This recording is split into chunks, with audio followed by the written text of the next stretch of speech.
you know what? Just get something out and just start moving stuff around and things will happen.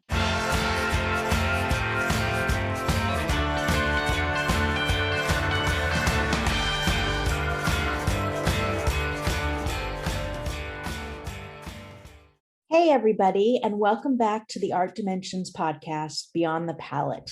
I'm your host, Whitney Rosenson, owner of Art Dimensions, a fine art leasing and sales business in Los Angeles, California. Thank you so much for listening today. My guest today is an amazing painter, along with other talents. Her name is Stephanie Hahn, who is based in Long Beach and whom I have had the pleasure of working with for at least 5 or 6 years now. Hi, Stephanie. Hey, Whitney. Welcome to the Art Dimensions podcast. How are you? I'm doing really well. Thank you so much for having me. Oh, thank you very much for talking with me today. I'm really excited to chat with you and for all of our listeners to learn about your background and your creative process. So let's dive in. Did you always focus on painting, or were there other mediums you experimented with? Well, for most of my professional career, it's been painting, mostly in acrylics. But in the past few years, I've gotten back into watercolors and most recently into graphite pencil drawings, and have also been playing around with cyanotypes, a process I learned in a Zoom workshop during the pandemic. It's cyanotypes, is that what you said? Yes. Are you familiar with that at all? No, can you explain what that is? Yes. So it's a photographic process, and it's something that was developed, I think, around the turn of the last century.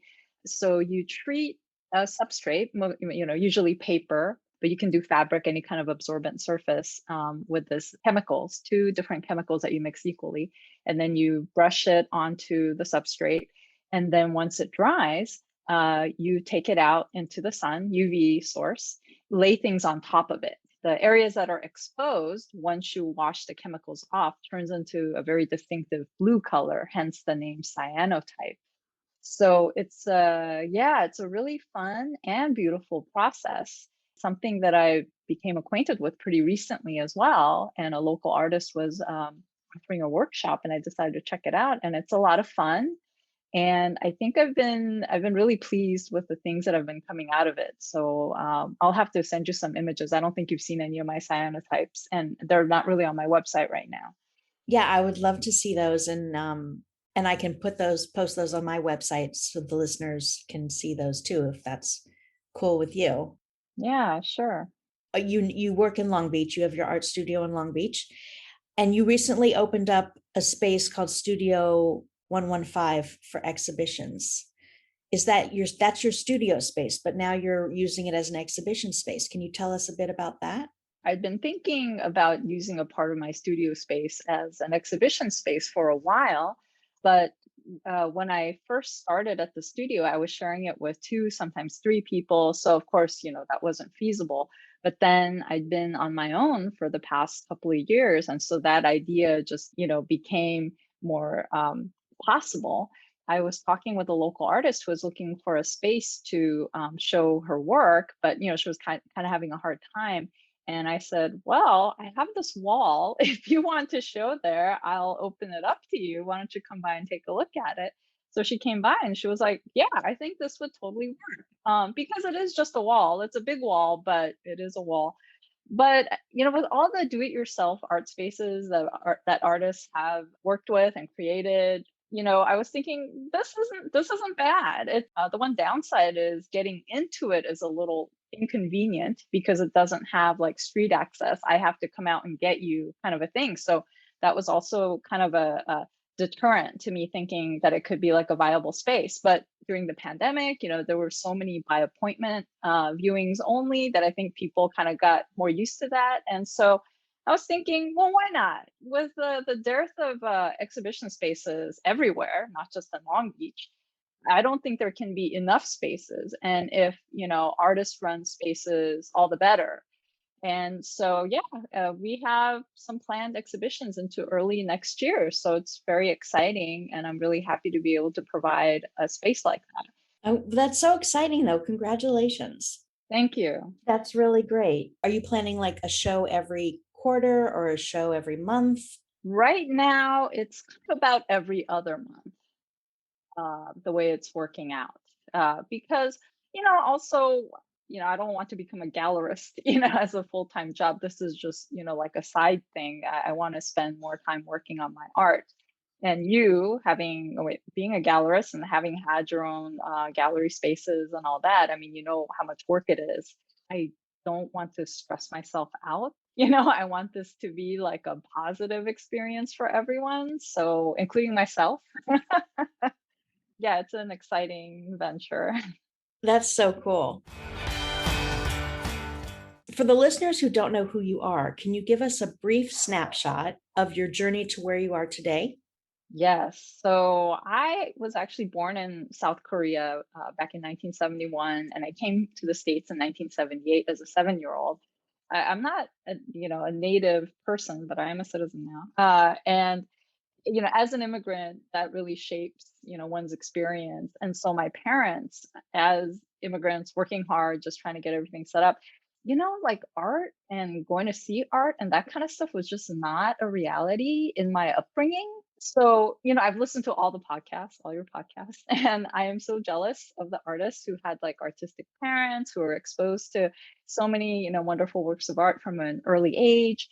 I just feel like my art awareness and education like started as a teenager, looking at album covers and stuff like that, like through pop art. My entry into the art world was through wanting to be an illustrator. Because that was the kind of art that I was most exposed to that I wanted to do. So I did go to art school for my undergrad. I got my BFA in illustration from the Laguna College of Art down there in Laguna Beach. It was a place that I could commute to because I grew up in Orange County. I got a really good foundational education from there. And then right out of that, I was able to get a corporate marketing job, which, was great. And I worked there for a couple of years, but I could kind of sense, I knew eventually I wanted to get my master's degree, preferably in New York, because I just wanted to be there and, get as far away from Orange County as possible. And I knew that if I stayed, you just kind of get bogged down with life and responsibilities. Were you looking to get a master's in fine arts? It wasn't necessarily fine art. It was there was only one MFA program I was interested in, believe it or not, and it was an illustration program at the School of Visual Arts in New York, and it was called Illustration as Visual Essay. The chairman is this person named Marshall Arisman, who is probably one of the most influential modern illustrators, and that he really melded like a fine art sensibility to illustration. He did like a real lot of great pieces for like Time and other important publications starting like in the 70s. Oh, And wow. so he was a speaker at my school in Laguna Beach, and he really inspired me so much. And when I found out that he was the chairman of this program, I was like, I have to go there. I mean, or that's really the only program I wanted to go to. I wasn't even considering any other places. So when it came time for me to seriously think about going back to school, I just applied there because why not? What have I got to lose? I figured this was sort of a trial run. I'll see how it goes. They only accept 20 people a year. There's only 40 people in the program And you any were given accepted. year. Yes. So I was like, oh my God, okay, I have to go. I quit my job. I took out a loan. So this was in the late 90s. So it was much more affordable than it is now, I'm sure. And I spent 2 years out there, and it was some of the hardest and best years of my life. But it just really opened my eyes so much. But it also made me really appreciate my home, which is California. I finally understood what people meant by the weather. Like I never understood that Like until how lucky we are with the weather. yes, yes, and now I appreciate the weather. Also, at the time, I was engaged to someone, and he did not want to move to New York, so there was that anyway. But that was okay. I was ready to come home, and then so when I got back home, luckily through my previous connection at my job, I was able to get a job with a graphic design firm in Long Beach right away, thank goodness. So I started working there in the May of 1999, and I'm still there. I'm still working for them. Oh, nice. Okay, so you've got your illustrations, you've got your paintings, you've got graphic design work. In terms of your paintings, are there specific materials that you like to work with? And if so, Yes, why? I work mostly with acrylic on canvas. I work in a lot of translucent layers. Acrylic is just much more conducive to that, because it dries fast. I have a hair dryer because I wanted to dry even faster. It's very different Very from smart. other materials. That's kind of mostly what I use for my paintings. Your illustrations are graphite. You said you use graphite. That's a pencil, right? A graphite pencil? Well, the illustrations, funnily enough, even though I have 2 degrees in illustration, that's probably like the least amount of work I've done the past 20 odd years. Because I think when I was going to school, I was really hoping to become like an editorial illustrator. But the business was changing drastically at the time I got out of school. So I just happened to fall into graphic design. Yes, but my illustration, the materials is pretty much the same as, it's mostly acrylic, maybe not on canvas, more like illustration board or some other materials. And back then I was doing a lot more mixed media work. So really it could be on anything. And at the end of the day, illustrations, it gets photographed and printed. So the actual original work isn't as important as an object. That was something that was kind of different. And then of course for graphic design, it's all digital. So I'm on the computer a lot. Now, does your graphic design experience influence your paintings at all? And if so, how? Yeah, yes, it does. The longest running series I have is called Graphic Flora, which is the work that you're probably the most familiar with, and it's on your website.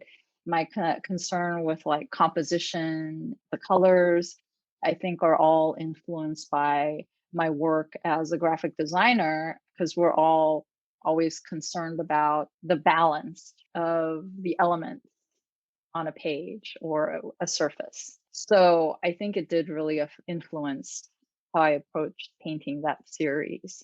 And what about other series? You've got the graphic flora. Has it influenced other series, or what other series are your favorites?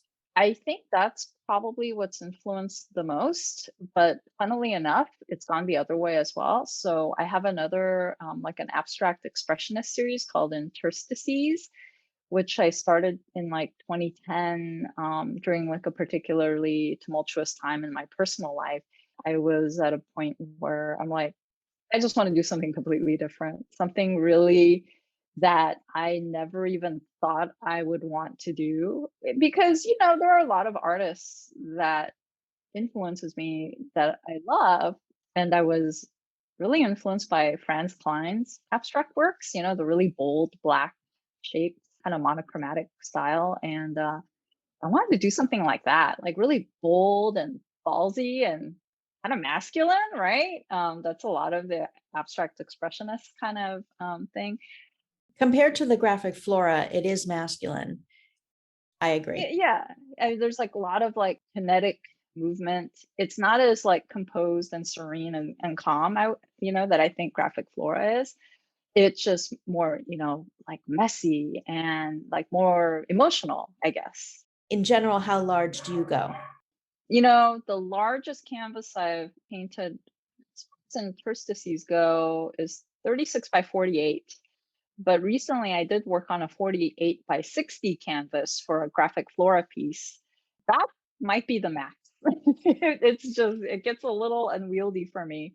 For graphic flora, maybe for more abstract works, it'll be better. Because when you're getting that close to a large surface, it's really kind of hard to keep the whole in check unless you keep backing up a lot. Yeah, you have to back up from the painting a lot. Right, right. But anyway, with the interstices, it was very the big brush strokes, shapes and colors blending. Some of that kind of sensibility actually went into when I was working on some materials for Toshiba. So a lot of my graphic design work involves a lot of kind of consumer electronic corporate companies. So the design is usually very like kind of dry, corporate. But there was some marketing material that I was working on where I had to come up with some background images, and some of the stuff that I came up with, it sort of has this, things like fading in and out, things like that. And that's all really directly tied to like how I paint. So, because even with graphic flora, like especially the later pieces, there's a lot of sort of abstract stuff going on in the background that's faint, but you can see it. So that's kind of what I like too. It's sort of it's just kind of suggested, and if you really look, you can see all that stuff going on in the background, but it's kind of obscured.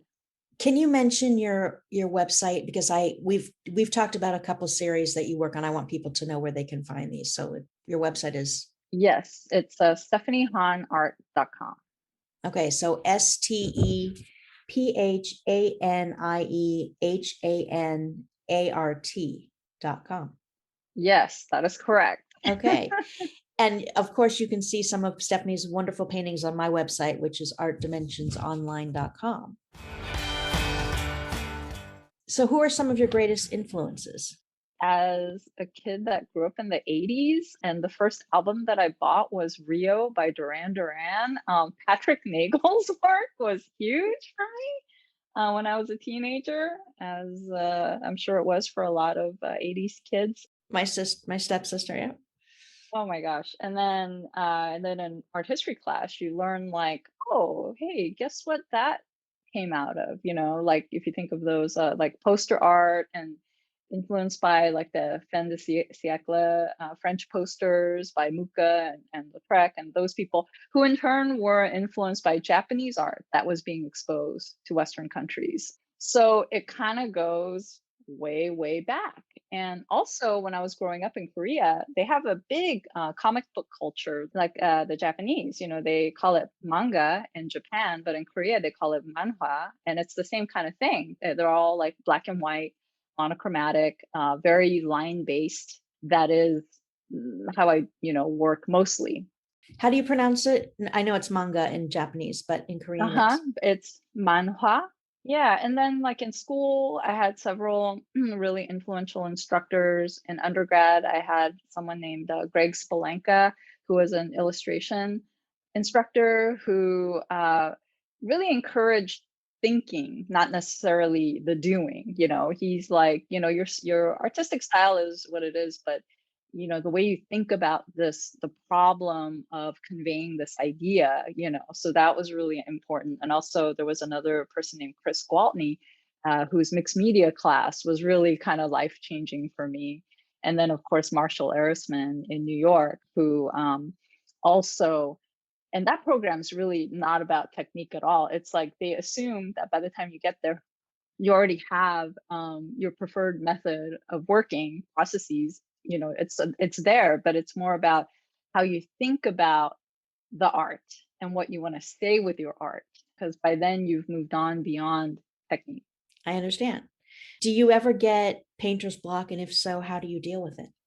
Luckily I haven't had to deal with it in a while, but I did go through like a period of a couple years where I just was going through this like, I guess an ennui or whatever. Like I was just not feeling very motivated.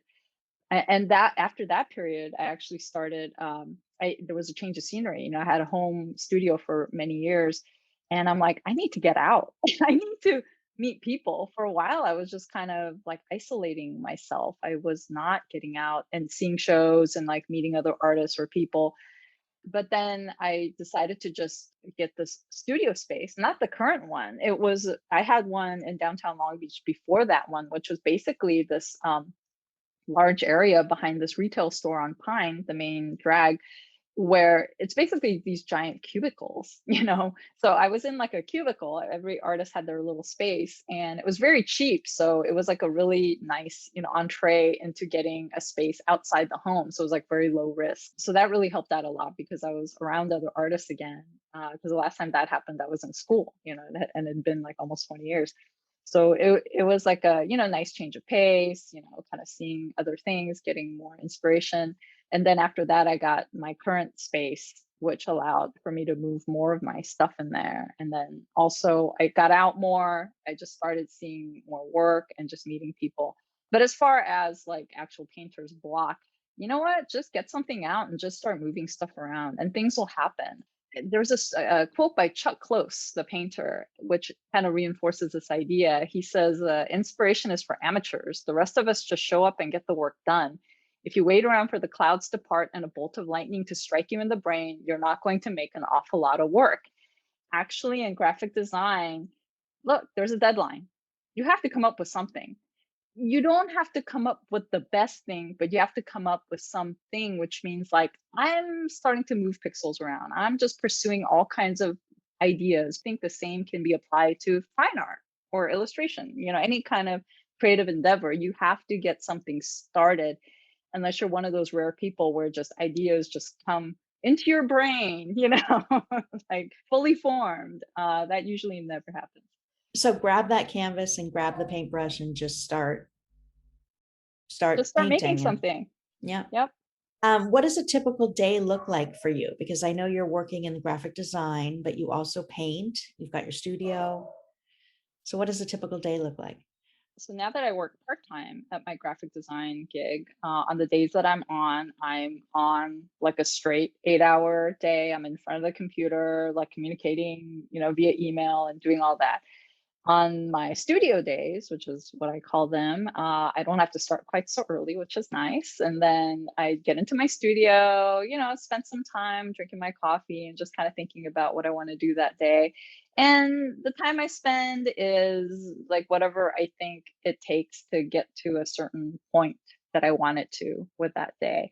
And I usually have several different projects going on. Right now, I have Graphic Flora pieces, but also the graphite that I'm using now is for a series that I started beginning of last year called Bloodlines, and it's a series of tightly pencil drawn animals on canvas. So it's graphite on canvas, which is maybe not the best combination sometimes because the canvas has a lot of bumps in it, and sometimes when the drawings get small, the bumps kind of get in the way a little bit, but it also produces some interesting effects. So anyway, that's like another series I work on, so there's always something to do with that.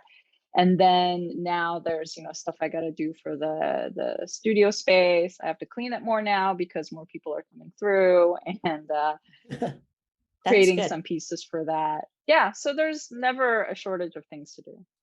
Sounds great. That sounds great. So what motivates you these days? Being able to do it, is exciting. I just feel so lucky and fortunate that I have this ability and a calling, I guess, because it's something that I'd be doing anyway, I'm like an incessant drawer, doodler, that kind of thing. I have a feeling even if I wasn't a quote unquote professional artist, I would still be making art of some kind, which I think is probably true for a lot of artists because that impetus is always there, whether or not, you're You doing act your on it. yeah, yeah, yeah, yeah. That's what motivates me, just being alive, I guess. Well, before I get to my last question, is there anything that we didn't touch on that you'd like to share with the listeners? Artists, like how they dealt with a pandemic and all that kind of stuff. I've been very fortunate that it didn't really affect me too adversely. As far as like not being able to see family, friends, of course, those were the biggest things, but I didn't have to worry about like losing work on top of that. I was able to work pretty steadily through the time, and my husband too, he's been able to work during, so we're definitely one of the lucky ones. We're forever grateful for that. And it also afforded me some more time to learn about other things and get into other projects. So about my cyanotype workshop, but also a couple of artist friends and I, we started this art podcast. It's more of a vidcast because we do a Zoom thing, and we call it Mona Lisa Has No Eyebrows. Okay. Yeah, and it's a really fun project. It was started by another artist that we knew who just wanted to do this thing based on another podcast that he was an avid listener of called No Such Thing as a Fish. And basically, each of us, we come up with some kind of an interesting art fact, and then everyone kind of comments on that fact. In each episode, we touch on three different artists basically. And it's been really fun and educational and for everybody involved. And we just released our sixth episode. So I've been posting these videos. I've been editing and posting these videos to YouTube. So we have a YouTube channel, and yeah, I think people might get a lot out of it. That is so cool. It's called Mona Lisa Has No Eyebrows. Right? Oh, Yeah. that's so great. All right. I'm so glad to know about it. Yeah. Yeah, thanks. It's a lot of fun. It's pretty irreverent. We're drinking while we're talking about stuff, so it's it's kind of started as a lark, and it is still a lark, but we're pretty committed to it, and we really enjoy making that. So we want to, continue it for the foreseeable future. There's you plus two others. Yes. Okay. So there's three artists commenting. That sounds fun. That sounds really fun. Yeah, I hope you'll check it out. I will for sure. Well, Stephanie, thank you so much. This was great and so informative. I'm really glad you decided to be a guest on Beyond the Palette today. And just to reiterate for everyone listening, be sure to check out Stephanie's gorgeous paintings from a few different series that she works on artdimensionsonline.com. If you have any questions or comments, you can email me through my website. And Stephanie's website again is Stephanie with a PH, hanart.com. You can also follow us on Instagram at Art Dimensions and at steph.han.art. And lastly, if you're feeling inclined, I would love it if you would write a review of Beyond the Palette. Something short and sweet is just fine. You can go to Apple Podcasts and do that. So thanks so much, listeners. And Stephanie, is there anything else you want to add or plug before we sign off? No, I think you covered everything. This has been such fun. Thank you so much. Oh, thank you. And for you and to everyone out there listening, take good care. And as always, happy creating.